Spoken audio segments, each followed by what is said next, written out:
Student, science part 1चा second chapter periodic classification of एलिमेंटच्या 5व्या लेक्चरमध्ये आपण मॉडर्न पिरियडिक टेबल किंवा ज्याला अजून दुसरं एक नाव आहे long form of periodic table बघणार आहोत. मॉडर्न पिरियडिक टेबल हा या सगळ्या आपल्या अभ्यासामधला पिरियडिक टेबलच्या अभ्यासामधला क्लासिफिकेशन ऑफ एलिमेंटच्या अभ्यासामधला शेवटचा पिरियडिक टेबल आहे. या आधीच्या 3 पिरियडिक टेबलमध्ये ॲटमचा ज्यावेळेस आपण एलिमेंटचं क्लासिफिकेशन करत होतो त्याचा जो बेस होता ज्याच्या आधारावरती एलिमेंटचं क्लासिफिकेशन केलं ते होतं ॲटॉमिक मास. आणि मॉडर्न पिरियडिक टेबलमध्ये ॲटॉमिक मास ऐवजी ॲटॉमिक नंबर हा त्याचा बेस पकडण्यात आला. त्याचं फंडामेंटल कॅरेक्टर जे आहे एलिमेंटचं ते ॲटॉमिक मास ऐवजी ॲटॉमिक नंबर घेण्यात आलं. एवढा एकच मोठा फरक इतर आधीच्या 3 पिरियडिक टेबल आणि या मॉडर्न पिरियडिक टेबलमध्ये आहे. आता ॲटॉमिक मासमुळं आणि ॲटॉमिक नंबरमुळं काय फरक पडला आपण थोडक्यात बघूया. ॲटॉमिक नंबर हा एक होल नंबर आहे. ॲटॉमिक मासमध्ये आपण बघितलं की त्याच्यामध्ये पॉईंट होतं किंवा होल नंबर नव्हता. ॲटॉमिक नंबर हा होल नंबर आहे आणि सिरियल नंबर आहे 1 2 3 4 5 6 अशाप्रमाणे. ॲटॉमिक मास हा सिरियली नव्हता, मध्येच त्या ठिकाणी जो गॅप होता तो काही सारखा गॅप नव्हता. दोन एलिमेंटमधला जो काही ॲटॉमिक मासचा गॅप होता तो सारखा नव्हता. आता ॲटॉमिक नंबर हा आला कुठून किंवा कशाला आपण ॲटॉमिक नंबर म्हणणार आपण बघूया. 1902च्या काळामध्ये जे थॉम्सन या शास्त्रज्ञाने अभ्यास करत असताना त्यांना ॲटमच्या आतमध्ये परत इलेक्ट्रॉन आहे असं त्यांच्या लक्षात आलं. त्यांनी शोध लावला त्याचा. इलेक्ट्रॉन बरोबर त्या ठिकाणी पॉझिटिव्ह प्रोटॉन पण आहे असं पण त्यांनी त्या ठिकाणी सांगितलं.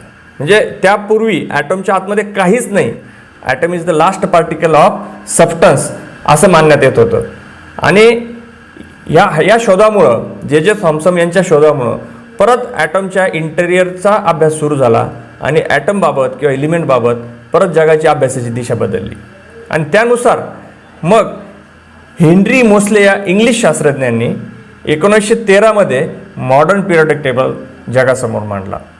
म्हणजे मेंदेलीव यांच्या पिरियडिक टेबलमध्ये इन्क्रीजिंग ऑर्डर ऑफ ॲटॉमिक मासेसनुसार जी अरेंजमेंट केली होती एलिमेंटची तशाच प्रकारे फक्त इन्क्रीजिंग ऑर्डर ऑफ ॲटॉमिक नंबरच्या नुसार हेनरी मोसले या शास्त्रज्ञाने या ठिकाणी मॉडर्न पिरियडिक टेबलमध्ये एलिमेंटचं क्लासिफिकेशन केलं. शेवटी एलिमेंटचं क्लासिफिकेशन करायचं किंवा हा जो अभ्यास आपण सर्व करतो याच्यामध्ये आपल्याला एकच ध्येय होतं, एकच आपल्या त्या ठिकाणी गोल होता. आपल्याला सारख्या प्रॉपर्टीची जवळपास सारख्या प्रॉपर्टीची एलिमेंट एका ग्रुपमध्ये आणायचे होते जेणेकरून आपला अभ्यास त्या ठिकाणी सोपा होईल. एकाच ग्रुपचा अभ्यास जर केला आपण तर सर्वच एलिमेंटचा अभ्यास केल्यासारखा होईल आणि त्यामुळं आपण त्या ठिकाणी एका ग्रुपमध्ये आणण्यासाठी प्रयत्न करत होतो सारख्या एलिमेंटला, सारख्या प्रॉपर्टीच्या एलिमेंटला. आता या ठिकाणी ॲटॉमचं इंटिरियर काय आहे आपण यापूर्वीच्या पहिल्या याच्यामध्ये बघितलं होतं की ॲटॉमच्या आतमध्ये न्यूक्लियस असतं. न्यूक्लियसमध्ये प्रोटॉन आणि न्यूट्रॉन हे पार्टिकल्स असतात आणि ॲटमच्या न्यूक्लियसच्या भोवती आजूबाजूला इलेक्ट्रॉन रिव्हॉल्व होत असतात. तर इलेक्ट्रॉन रिव्हॉल्व होण्याची फिरण्याची सुद्धा आपण त्या ठिकाणी किती इलेक्ट्रॉन त्या ठिकाणी कोणत्या ऑर्बिटमध्ये किती इलेक्ट्रॉन फिरू शकतात किंवा त्याच्यामध्ये असू शकतात याच्यासाठी आपण पहिल्या या चॅप्टरच्या पहिल्या लेक्चरमध्ये डिटेल बघितलेले. तरी या ठिकाणी समजा उदाहरणार्थ एखाद्या एलिमेंटच्या इंटरनल याच्यामध्ये पॉझिटिव्ह पार्टिकल जे आहेत ते समजा उदाहरणार्थ 11 असले आणि निगेटिव्ह पार्टिकल म्हणजे इलेक्ट्रॉन त्याच्या भोवती फिरणारे ते पण त्या ठिकाणी 11 असतील आणि न्यूट्रॉन त्याच्यामध्ये 12 आहे. पर्टिक्युलर या एलिमेंटच्या संदर्भामध्ये आपण अभ्यास केला तर याच्यावरून आपल्याला एक सांगता येईल की या ॲटमचं नाव आहे सोडियम. तर सोडियममध्ये 11 प्रोटॉन आहे, 11 इलेक्ट्रॉन आहे आणि त्याच्यामुळं त्याचा जो ॲटॉमिक नंबर आहे तो सुद्धा 11 असेल. 11 त्याचा ॲटॉमिक नंबर आहे आणि ॲटॉमिक मास जे आहे दोघांचं मिळून ॲटॉमिक मास असतं म्हणून ते होईल त्या ठिकाणी 23. म्हणजे ॲटॉमिक नंबर कशावर अवलंबून असतो तर तो एकतर पॉझिटिव्ह पार्टिकलवरती किंवा निगेटिव्ह पार्टिकलवरती. नंबर ऑफ प्रोटॉन और number of electron is known as atomic number and number of proton and number of neutron addition of these two is known as atomic mass number. तर हे fundamental character आता या ठिकाणी आहे. याच्यापैकी Mosley या शास्त्रज्ञाने atomic number हा fundamental character म्हणून घेतलं. मॉडर्न पिरियडिक टेबलचा लॉ ज्याच्यावरती आधारित या ठिकाणी इलिमेंटचं क्लासिफिकेशन केलं, तो लॉ काय आहे? Properties of element are periodic functions of their atomic number. असाच लॉ मेंदेलीव यांचा पण होता. Properties of element are periodic function of their atomic masses. एवढाच फरक आहे फक्त शेवटचा. Properties of element are periodic functions of their atomic number. म्हणजे इलिमेंटच्या प्रॉपर्टी या ॲटॉमिक नंबरवरती अवलंबून आहे. मग पिरियडिक फंक्शन्स म्हणजे काय? Increasing order of their atomic नंबरनुसार इलिमेंटला आपण जर रचना करत गेलो तर विशिष्ट काळानंतर त्याच्या ज्या प्रॉपर्टीज आहे इलिमेंटच्या त्या परत येतात. याला आपण पिरियडिक फंक्शन असं म्हणूया. मग आता या मेंदेलीव यांच्यानंतरचा हा जो लास्ट पिरियडिक टेबल आहे मोस्ले यांचा, मॉडर्न पिरियडिक टेबलमध्ये त्या ठिकाणी 18 व्हर्टिकल कॉलम होते. 18 व्हर्टिकल कॉलम होते. 18 उभ्या त्या ठिकाणी कॉलम होते. या 18 व्हर्टिकल कॉलमला त्यांनी नाव दिलं मेंदेलीव यांच्याप्रमाणेच ग्रुप्स. आणि 7 हॉरिझॉन्टल रो होते ज्याला नाव दिलं त्यांनी पिरियड्स. म्हणजे 18 उभे कॉलम ज्याला नाव दिलं ग्रुप्स आणि 7 आडवे रोज ज्याला नाव दिलं पिरियड्स. तर असे 18 व्हर्टिकल कॉलम आपण सर्वात पहिल्यांदा काढूया.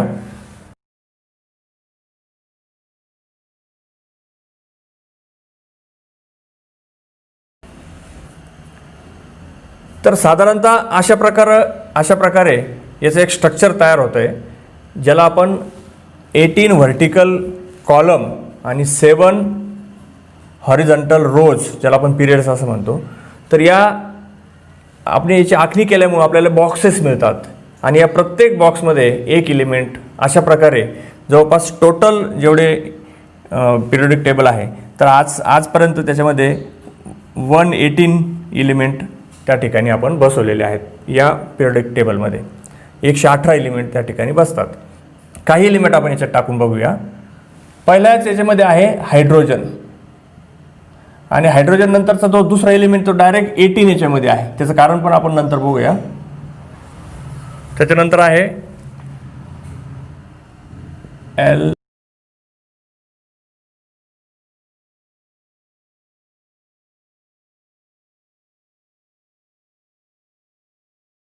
तर 1 2 3 4 5 हा 6 आणि याचे 7 याला आडवे रोज आहेत टोटल. आणि या 7 6 आणि 7 पैकी पहिला रो जो आहे हा याच्यामध्ये 2च इलिमेंट आहे. दुसऱ्या रोमध्ये 8 इलिमेंट आहे. तिसऱ्या रोमध्ये 8 इलिमेंट आहे. चौथ्या रोमध्ये टोटल 18 इलिमेंट्स आहेत पूर्ण भरलेले आहे. 5व्या रोमध्ये पण 18 इलिमेंट्स आहेत. 6व्या रोमध्ये 32 इलिमेंट्स आहेत. आता इथं टोटल तर 18च आहे. या ठिकाणी आपले जे उभे कॉलम आहे ते 18 आहे. उरलेले इलिमेंट जे आहे या पिरियड टेबलच्या खाली त्यांना जागा येतात. याच्यातले काही उरलेले इलिमेंट याला खाली जागा देण्यात आलेली आहे. आणि 7व्या रोमध्ये 7व्या पिरियडमध्ये 32 इलिमेंट आहे. तर अशा प्रकारे 2 8 18 32 अशा प्रकारे याची अरेंजमेंट आहे. कुठंतरी हे नील्स बोर यांनी दिलेलं इलेक्ट्रॉनिक कॉन्फिगरेशनच्या सुद्धा या ठिकाणी आपल्याला कुठंतरी याचा संबंध आल्यासारखा या ठिकाणी वाटतोय. तर हे संपूर्ण हे जवळपास अशा प्रकारे आपल्या पिरियडिक टेबलचं या ठिकाणी स्वरूप आहे. अशा प्रकारे अरेंजमेंट करण्यात आलेली आहे.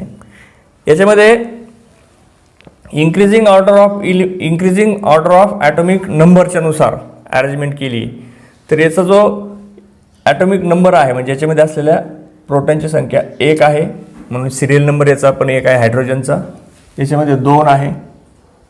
याचा ॲटॉमिक नंबर 3 आहे आणि याचं इलेक्ट्रॉनिक कॉन्फिगरेशन आपण या ठिकाणी लिहूया 2 1. म्हणजे पहिल्या ऑर्बिटमध्ये 2 इलेक्ट्रॉन आणि दुसऱ्या ऑर्बिटमध्ये 1च इलेक्ट्रॉन. याच्यामध्ये आहे 2 2, हे आहे 2 3, 2 4, 2 5, 2 6, 2 7, 2 8. तर अशा प्रकारे अरेंजमेंट करत गेल्यानंतर म्हणजे या ठिकाणी 3 4 याचा ॲटॉमिक नंबर 5 6 7 8 9 आणि 10 नंतर 11वा जो एलिमेंट या ठिकाणी आपल्याला अरेंजमेंट द्यायची आहे किंवा जागा द्यायची 11व्या एलिमेंटला, तर 11व्या एलिमेंटचं आणि पहिल्या एलिमेंटचं तिसऱ्या एलिमेंटची प्रॉपर्टी सारखी म्हणून त्याला लिथियमच्या खाली टाकलं. आता 11वा एलिमेंट आहे सोडियम आणि लिथियमची प्रॉपर्टी सारखी आहे म्हणून या ठिकाणी टाकलं त्याला 11व्या एलिमेंटला 281. आता बेरिलियमची आणि मॅग्नेशियमची प्रॉपर्टी सारखी आहे म्हणून इथं टाकलं त्याला 282. याचा नंबर 12 आहे, याचा नंबर 4 आहे. याचा ॲटॉमिक नंबर आहे 13, हे आहे 283, हे आहे 284,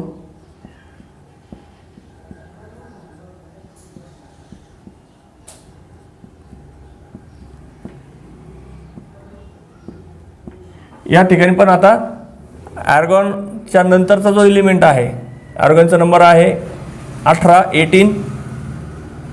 18च्या नंतरचा 19th नंबर जो आहे ॲटॉमिक नंबर, त्याच्या प्रॉपर्टी आणि सोडियमची प्रॉपर्टी सारखी आहे पोटॅशियम म्हणून त्याला याच्या खाली टाकलं.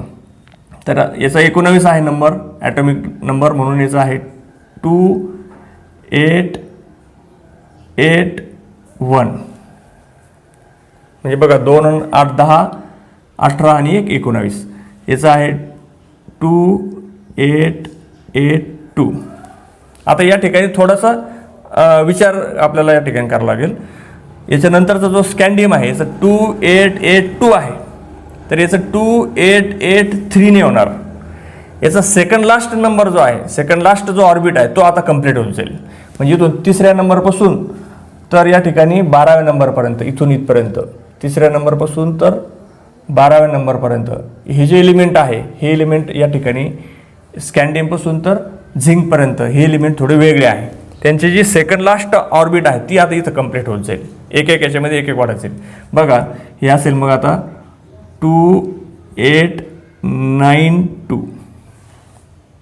शेवटचा जो ऑर्बिट आहे त्याच्यामध्ये झिंकपर्यंत 2च इलेक्ट्रॉन राहतील शेवटपर्यंत. बघा 2810 अशा प्रकारे 28112, 28122, इथं 28132, 28142, इथं 152, 162, 172, इथं एक 28182. आता हा second last element, second last orbit या ठिकाणी झिंकपर्यंत कंप्लीट झाला. म्हणजे 28182.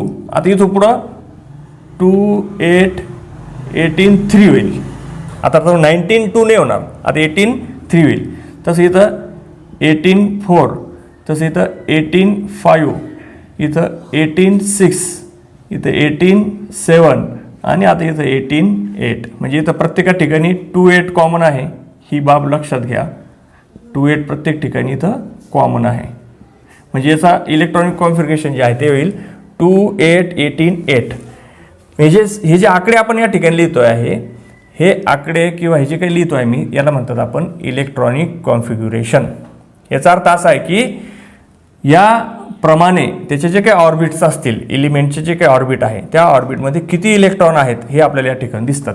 सर्वांची बेरीज केली तर ते होते ॲटॉमिक नंबर. सगळ्यांची बेरीज केली तर ते होते नंबर ऑफ प्रोटॉन. सगळ्यांची बेरीज केली तर ते होतं नंबर ऑफ इलेक्ट्रॉन.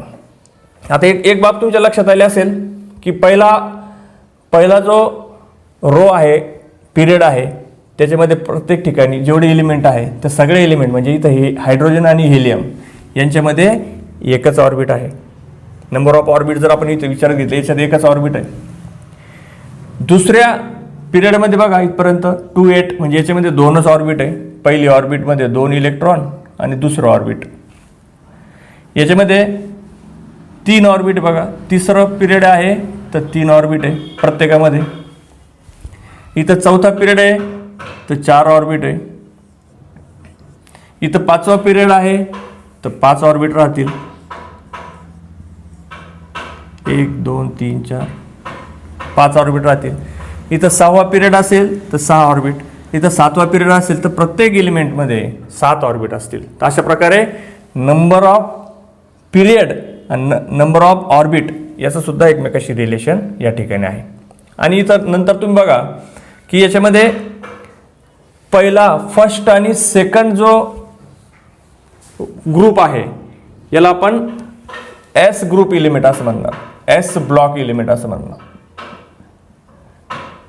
हा जो ग्रुप आहे पहिला आणि दुसरा ग्रुप, एवढ्या ग्रुपला आपण म्हणणार एस ब्लॉक एलिमेंट. हा जो ग्रुप आहे, ग्रुप 13 पासून तर शेवटपर्यंत 18 पर्यंत, 13 पासून तर 18 पर्यंत, इथून इथपर्यंत, इथून तर इथपर्यंत 13 पासून तर 18 पर्यंतचा जो ग्रुप आहे त्याला आपण म्हणणार P block element. P block element. आता हा जो बघितला होता आपण आधी, मी या ठिकाणी पूर्वी सांगितलं तुम्हाला, म्हणजे ग्रुप 3 पासून तर 12 पर्यंत याला आपण म्हणणार डी ब्लॉक एलिमेंट.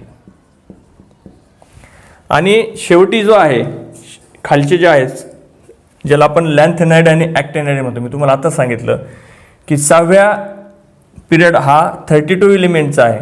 इथं तर 32 एलिमेंट नाही आहे.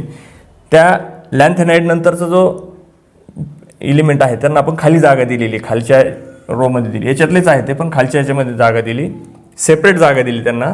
त्याला आपण पहिल्या रोला किंवा पहिल्या पिरियडला, याच्यातल्या पहिल्या पिरियडला आपण म्हणणार लॅन्थेनाइड, आणि दुसरा जो पिरियड आहे त्याच्यातला खालचा टेबलमधला खालचा जो काही सेपरेट सिरीज आहे त्याला आपण म्हणणार ॲक्टिनाइड. तर लॅन्थेनाइड आणि ॲक्टिनाइड या दोघांना आपण म्हणणार F block element. F block element. अशा प्रकारे या ठिकाणी या पिरियडिक टेबलचे 4 भाग करण्यात आले.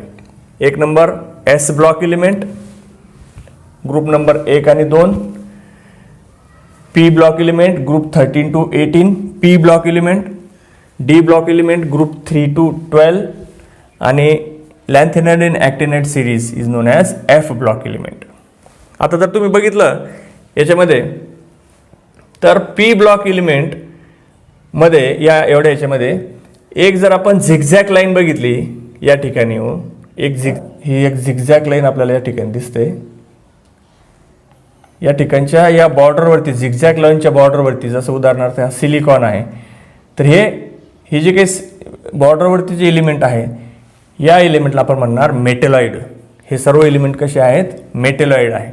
मग या झिगझॅग लाईनमुळं या वरच्या टेबलचे 3 पार्ट झाले. एक पार्ट हा लेफ्ट साईडचा पार्ट, ज्याच्यामध्ये लेफ्टकडून सर्व या एलिमेंटला आपण म्हणणार मेटल्स. झिगझॅग लाईनवरती जे मिळतात आपल्याला त्यांना आपण म्हणणार मेटलॉइड. आणि झिगझॅग लाईनच्या राईट साईडला जे आहेत ते सर्व आहेत काय? Non metal. अशा प्रकारे 3 पार्ट त्याच्यात. जसं आपण पारंपरिक पद्धतीने जुन्या काळामध्ये एलिमेंटचं जे क्लासिफिकेशन करत होतो हे मेटल आणि नॉन मेटल प्रमाणेच करत होतो, तर या ठिकाणी सुद्धा आपल्याला ते दिसून येते. यामध्ये अजून एक महत्त्वाचा विषय असा आहे की या संपूर्ण टेबलमध्ये जे ग्रुप्स आहेत, या ग्रुपपैकी 18 ग्रुप जे आहेत त्याच्यापैकी फक्त 4 ग्रुपला वेगळं नाव दिलेलं आहे. एक पहिला जो ग्रुप आहे त्याला नाव दिलेलं आहे अल्कली मेटल्स. हे सर्व मेटल्स आहेत, अल्कली मेटल. दुसरा जो ग्रुप आहे त्याला नाव दिलेलं आहे alkaline earth metal. 17th group जो आहे त्याला आपण हॅलोजन ग्रुप असं म्हणतो. आणि लास्ट जो ग्रुप आहे त्याच्यामध्ये सर्व इनर्ट गॅसेस आहेत, तर त्याला आपण झिरो ग्रुप एलिमेंट पण म्हणतो, इनर्ट गॅसेस पण म्हणतो, आणि त्यांना तिसरं नाव आहे नोबल गॅसेस पण म्हणतात. अशा प्रकारे 4 ग्रुपला याच्यामध्ये नाव देण्यात आलेले आहे. टोटल पिरियडिक टेबलमध्ये या 4च ग्रुपला नाव देण्यात आलेले आहे. अजून एक माहिती याच्यामध्ये महत्त्वाची आहे की हे जे काही लेफ्टकडून आपण ज्यावेळेस राईटकडे जातो त्यावेळेस हे लेफ्टकडे जे आहे एक्स्ट्रीम लेफ्टला हे मेटल्स या ठिकाणी आपल्याला बघायला मिळतात, आणि जसं आपण इकडं राईटकडे जातो तसं या ठिकाणी आपल्याला नॉन मेटल बघायला मिळतात. आणि सर्वात शेवटी याच्यामध्ये या ठिकाणी झिरो ग्रुप एलिमेंट आहे. याची व्हॅलेन्सी आणि इलेक्ट्रॉनिक कॉन्फिगरेशन बाबत जर आपण बघितलं तर 1-2 गोष्टी आपल्याला महत्त्वाच्या याच्यामध्ये माहीत असणं आवश्यक आहे. एक आहे व्हॅलेन्स इलेक्ट्रॉन, व्हॅलेन्स इलेक्ट्रॉन्स, आणि दुसरा आहे व्हॅलेन्सी. हे 2 वेगवेगळ्या कन्सेप्ट लक्षात घ्या. साध्या कन्सेप्ट आहे number of electron in the last orbit. शेवटच्या ऑर्बिटमध्ये असलेल्या इलेक्ट्रॉनची संख्या किती असू द्या ती असते व्हॅलेन्स इलेक्ट्रॉन. याचे लास्ट ऑर्बिट एकच आहे, याचे व्हॅलेन्स इलेक्ट्रॉन 1 आहे. हिलियमचं 2 आहे. आता याच्यामध्ये लिथियमचं लास्ट ऑर्बिट जे आहे ते याच्यामध्ये 1 इलेक्ट्रॉन आहे, तर व्हॅलेन्स इलेक्ट्रॉन त्याचा किती झाला? 1. याच्या लास्ट ऑर्बिटमध्ये व्हॅलेन्स इलेक्ट्रॉन 2, याचा व्हॅलेन्स इलेक्ट्रॉन 3, याचा व्हॅलेन्स इलेक्ट्रॉन 4, याचा 5, याचा 6, याचा 7 आणि याचा 8. व्हॅलेन्स इलेक्ट्रॉन जे आहे, number of electron in the last orbit is known as valence electron. आणि व्हॅलेन्सी म्हणजे काय, तर number of electron donated, accepted or share by an element for what, to complete its duplet or octet. आता मी तुम्हाला पहिल्या या चॅप्टरच्या पहिल्या लेक्चरमध्ये सांगितलेलं आहे की प्रत्येक इलिमेंटला ड्युप्लेट कंप्लीट करायचा असतो किंवा ऑक्टेट कंप्लीट करायचा असतो. कशासाठी, तर स्टॅबिलिटीसाठी. तर हे स्टेबल एलिमेंट्स आहे. तर याच्यामध्ये जे काही झिरो ग्रुप एलिमेंट्स आहे, हिलियम आहे, निऑन, आर्गॉन, क्रिप्टॉन, झेनॉन, हे सर्व एलिमेंट कसे आहेत, त्या ठिकाणी ते इलिमेंट स्टेबल एलिमेंट आहे. त्यांचं स्टेबल एलिमेंट त्या ठिकाणी इलेक्ट्रॉनिक कॉन्फिगरेशन आहे. तर हे जे इलेक्ट्रॉनिक कॉन्फिगरेशन आहे याला आपण स्टेबल इलेक्ट्रॉनिक कॉन्फिगरेशन असं म्हणतो. तर का स्टेबल आहे ते, तर यांचे लास्ट ऑर्बिट, ऑल ऑर्बिट जे आहे ते सगळ्या ऑर्बिट कम्प्लिटली फिल्ड आहे. आणि या सर्व हे सोडून या सर्वांना यांच्यासारखं व्हायचं असतं. या सर्वांसमोर जो आदर्श असतो तो यांचा असतो आणि म्हणून यांना नोबल गॅसेस पण म्हणतात, कारण यांच्यासारखं बनायचं असतं सर्वांना. म्हणजे आता बघा इथं या ठिकाणी क्लोरीन आहे, 287 आहे. तर क्लोरीनला कसं बनायचं आहे, 288 सारखं बनायचं, आर्गॉन सारखं बनायचं आहे. किंवा या ठिकाणी आता सोडियम आहे, 281 आहे. तर याला कसं बनायचं आहे, या ठिकाणी 28च पाहिजे याला, म्हणजे याला निऑन सारखं बनायचं आहे. म्हणजे याचे जे जवळचे एलिमेंट आहे, म्हणजे निऑनच्या जवळ कोण आहे, फ्लोरीन आहे, ऑक्सिजन आहे, नायट्रोजन आहे, कार्बन आहे. या सगळ्यांना कोणासारखं बनायचं आहे, निऑनसारखं बनायचं आहे. त्याचबरोबर इथं मॅग्नेशियम पण त्याच्याजवळ आहे, सोडियम पण त्याच्याजवळ आहे. त्या सोडियमला मॅग्नेशियमला कोणासारखं बनायचं आहे, निऑनसारखं बनायचं आहे. तर अशा प्रकारे प्रत्येक एलिमेंट जो त्याचा ऑर्बिट कंप्लीट नसेल तर तो काय करतो, ऑक्टेट कंप्लीट करण्यासाठी इलेक्ट्रॉन डोनेट करतो किंवा ॲक्सेप्ट करतो. हा एक पार्ट झाला. किंवा तो दुसरा प्रकार इलेक्ट्रॉन शेअर करतो. डोनेट किंवा ॲक्सेप्ट करता येत नसेल तर इलेक्ट्रॉन ते काय करतात, शेअर करतात. पहिल्या पार्टमध्ये, पहिल्या लेक्चरमध्ये या चॅप्टरच्या मी तुम्हाला ते डिटेल सांगितलेले. जर तुम्हाला पहिला लेक्चर बघितलं नसेल या पार्टचा, या चॅप्टरचा, तर तुम्ही पहिल्यांदा पहिला लेक्चर बघा आणि मग नंतर हा लेक्चर परत एकदा बघा, तुम्हाला हे सर्व समजून जाईल. तर number of electron donated, accepted or shared by an element to complete its octet or duplet is known as valency. आता याच्यामध्ये या सोडियमला 1 इलेक्ट्रॉन दिल्यानंतर त्याचा ऑक्टेट कंप्लीट होणार आहे. म्हणजे हा इलेक्ट्रॉन निघून गेल्यानंतर त्याचं लास्ट ऑर्बिट आता 8 राहील. लास्ट ऑर्बिटमध्ये त्याच्यामध्ये 8 इलेक्ट्रॉन राहतील. म्हणून अशा प्रकारे 1 इलेक्ट्रॉन डोनेट केल्यामुळं, देऊन टाकल्यामुळं, काढून टाकल्यामुळं त्याच्या लास्ट ऑर्बिटमध्ये त्याची लास्ट ऑर्बिट त्या ठिकाणी ती आता सेकंड लास्ट ऑर्बिट त्याची लास्ट ऑर्बिट होणार आहे आणि म्हणून त्या ठिकाणी त्याचं ऑक्टेट कंप्लीट होणार आहे. म्हणून सोडियमची जी व्हॅलेन्सी आहे, व्हॅलेन्सी ऑफ सोडियम, ती त्याची 1 आहे. तसं या ठिकाणी मॅग्नेशियमला 2 इलेक्ट्रॉन देऊन टाकावं लागेल, त्यावेळेस त्याचं ऑक्टेट कंप्लीट होईल. म्हणून मॅग्नेशियमची व्हॅलेन्सी या ठिकाणी 2 आहे. याची व्हॅलेन्सी 1 आहे, याची व्हॅलेन्सी 2 आहे. ॲल्युमिनियमची व्हॅलेन्सी या ठिकाणी 3 आहे. सिलिकॉनची व्हॅलेन्सी या ठिकाणी 4 आहे. आता फॉस्फरसला या ठिकाणी 5 इलेक्ट्रॉन देता येणार नाही, तो 3 इलेक्ट्रॉन दुसऱ्याकडून घेईल किंवा 3 इलेक्ट्रॉन त्या ठिकाणी शेअर करेल. तर अशा प्रकारे याची जी व्हॅलेन्सी आहे, आता व्हॅलेन्सी इलेक्ट्रॉन याचा 5 आहे, परंतु व्हॅलेन्सी आता 5 राहणार नाही, याला 3 इलेक्ट्रॉन बाहेरून घ्यायचे आहे, म्हणून याची व्हॅलेन्सी 3 आहे. फॉस्फरसची व्हॅलेन्सी 3 आहे, सल्फरची व्हॅलेन्सी 2 आहे, क्लोरीनची व्हॅलेन्सी 1 आहे आणि याची व्हॅलेन्सी 0 आहे. तुम्ही जर व्हॅलेन्सी बघायला इथून पुढं जर व्हॅलेन्सी बघितली तर व्हॅलेन्सी ही जास्तीत जास्त 1 असते किंवा 2 असते किंवा 3 असते किंवा 4च असते. व्हॅलेन्सी याच्यापैकी 1 असते किंवा शेवटी 0 असते. तर अशा प्रकारे या पद्धतीने फक्त व्हॅलेन्सी 1 असेल, 2 असेल, 3 असेल, 4 असेल किंवा 0 असेल. याच्या व्यतिरिक्त व्हॅलेन्सी 5, 6 वगैरे काही राहणार नाही. यामध्ये तुम्ही ज्यावेळेस लेफ्टकडून राईटकडे जाताल तर व्हॅलेन्सी इन्क्रीज होत जाते. बघा 1, 2, 3, 4 याची व्हॅलेन्सी 4. आता इथून पुढे व्हॅलेन्सी डिक्रीज होत जाते, 3, 2, 1 आणि 0. तर अशा प्रकारे लेफ्टकडून राईटकडे जाताना व्हॅलेन्सी इन्क्रीज होत जाते आणि लेफ्टकडून राईटकडे जाताना व्हॅलेन्सी हळूहळू मध्यापर्यंत वाढत जाते, सिलिकॉनपर्यंत, आणि त्याच्यानंतर ती व्हॅलेन्सी कमी कमी होत जाते, डिक्रीज होत जाते आणि शेवटी ती 0 होते. तर इलेक्ट्रॉनिक कॉन्फिगरेशन व्हॅलेन्सी. आता शेवटी काय एवढं करून आपल्याला काय मिळालं, सगळ्यात महत्त्वाचं आपला जो उद्देश होता तो सारख्या प्रॉपर्टीच्या एलिमेंटला एकत्र आणण्याचा होता. आता यांची प्रॉपर्टी सारखी कोण ठरवतं, कशावरती यांची प्रॉपर्टी आहे, तर प्रॉपर्टी त्यांची व्हॅलेन्सीवरती असते किंवा इलेक्ट्रॉनिक कॉन्फिगरेशनवरती असते, की ज्या एलिमेंटचा आउटरमोस्ट ऑर्बिटमध्ये एक इलेक्ट्रॉन आहे असे सर्व एलिमेंट हे एक इलेक्ट्रॉन डोनेट करतात आणि ते डोनेट केल्यामुळे त्यांची केमिकल प्रॉपर्टी त्याच्यावर ठरते. कारण एक इलेक्ट्रॉन डोनेट करणारे, जसं या ठिकाणी हा पण एक इलेक्ट्रॉन डोनेट करतो, सोडियम पण एक इलेक्ट्रॉन डोनेट करतो, पोटॅशियम पण एक इलेक्ट्रॉन डोनेट करतो आणि हा पण एक इलेक्ट्रॉन डोनेट करेल. तर असे सर्व एलिमेंट एक इलेक्ट्रॉन डोनेट करणारे एकाच ग्रुपमध्ये आल्यामुळं त्या सर्वांची केमिकल प्रॉपर्टी सारखी असते. म्हणजे सर्व हायली रिॲक्टिव्ह मेटल आहे ही त्याची प्रॉपर्टी ठरली. ज्यांच्या आउटरमोस्ट ऑर्बिटमध्ये 2 इलेक्ट्रॉन आहे ते पण इलेक्ट्रॉन डोनेट करतील. आता याच्यापेक्षा ते थोडेसे स्लो डोनर आहे किंवा थोडेसे त्याच्यापेक्षा लो रिॲक्टिव्ह आहे यांच्यापेक्षा. कारण एक इलेक्ट्रॉन देणं निसर्गामध्ये नेचरमध्ये खूप सोपं आहे, कारण एक इलेक्ट्रॉन घेणारा लगेच कोणाला तरी भेटून जाईल. जसं सोडियम हवेत धरला की लगेच तो ऑक्सिजन बरोबर व्हिगरसली रिॲक्ट होतो, कारण ऑक्सिजनमध्ये 2 इलेक्ट्रॉनची आवश्यकता असते.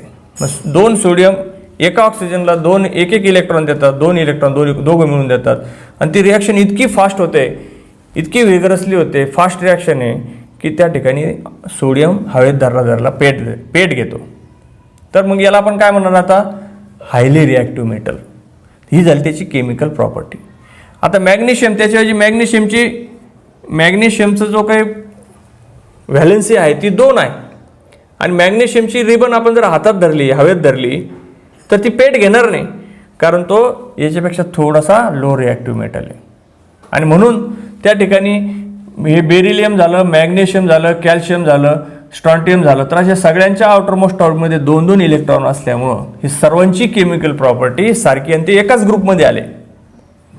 मग आपल्याला जर अभ्यास करायचा मॅग्नेशियमचा, तर मॅग्नेशियम सारखाच कॅल्शियम आहे, मॅग्नेशियम सारखाच स्ट्रॉन्टियम आहे, मॅग्नेशियम सारखाच बेरिलियम आहे. मग आपल्याला अभ्यास आता प्रत्येकाचा वेगवेगळा करण्याची गरज नाही.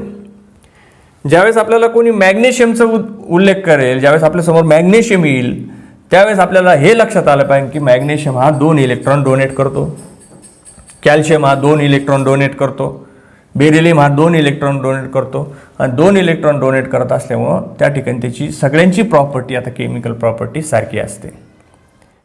तर याचा अर्थ असा आहे की एलिमेंटची जे काही प्रॉपर्टीज आहेत त्या ग्रुपमध्ये अनेक एलिमेंटच्या प्रॉपर्टी थोड्या एकमेकापासून सारख्या असतात आणि त्यांना एका ग्रुपमध्ये टाकणं हाच उद्देश आपला या पिरियोडिक टेबलच्या रचनेमध्ये, कन्स्ट्रक्शनमध्ये आहे, जे की हा लास्ट पिरियोडिक टेबल आपल्याला या ठिकाणी बघायला मिळाला.